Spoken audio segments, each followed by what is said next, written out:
When my Uncle Andrew's wife, Catherine, purchased the building several years ago, she did her best to keep as much of the original design as the building inspectors would allow. Her insistence paid off handsomely. The charming tea cosy, along with the village of Carlton Heath, had received top ratings on a popular tourist website that promoted the must-sees of their area. Miranda appeared from the kitchen with 2 large, white teapots. As soon as she saw me, she delivered them to the closest tables and sashayed around the tables to get to me. Her dark hair was pulled up and her face was rosy. She wrapped her arms around me and said, "It's so good to have you here, Anna. I can't wait to have a chance to sit down and talk." "Chatting comes afterward," Ellie said, heading for the kitchen.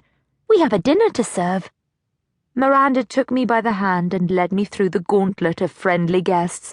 They wanted to know if I was the visiting American and if more tea was on its way. I was surprised to see how small the kitchen was. I hadn't gone behind the curtain when I visited last May. It was impressive to see how Catherine had made clever use of all possible open space. Ian was stirring one of 2 large pots of soup. He put the spoon down and slid over to greet me with a kiss on the cheek. His gesture brought an immediate reminder of Peter's explanation of hello and goodbye kisses and the unspoken rule of turning your head. I immediately took note of the fact that Peter wasn't there. Perhaps he was planning to come later, or maybe he'd bowed out so that it wouldn't be awkward with me there. There was no time to chit-chat. Ellie and I had brought in 3 shopping bags of supplies, including the 14 mini loaves of cranberry orange bread we'd baked that morning.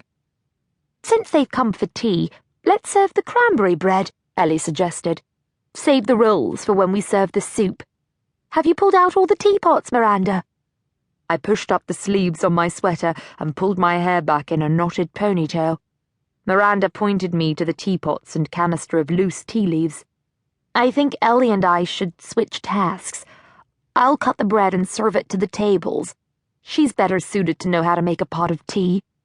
"There's nothing to it," Ellie said, "as long as you always add 1 more teaspoon for the pot." I wasn't sure what she meant, but I had no trouble falling into sync with the rest of the kitchen crew. The jovial cast all wanted me to linger and talk with their table when I served the small plates with the sliced bread artistically arranged. They wanted to know where I was from, how long I'd be staying, and how I was related to Miranda. I heard several times that my accent sounded just like Miranda's, and I thought that was funny. I responded by saying, "And here I thought you were the one with the accent." They chuckled and guffawed at my response. I told Miranda what they said when I returned to the kitchen and started stacking up soup bowls next to the stove. "It feels like I've stepped into an alternate universe each time I go back out there."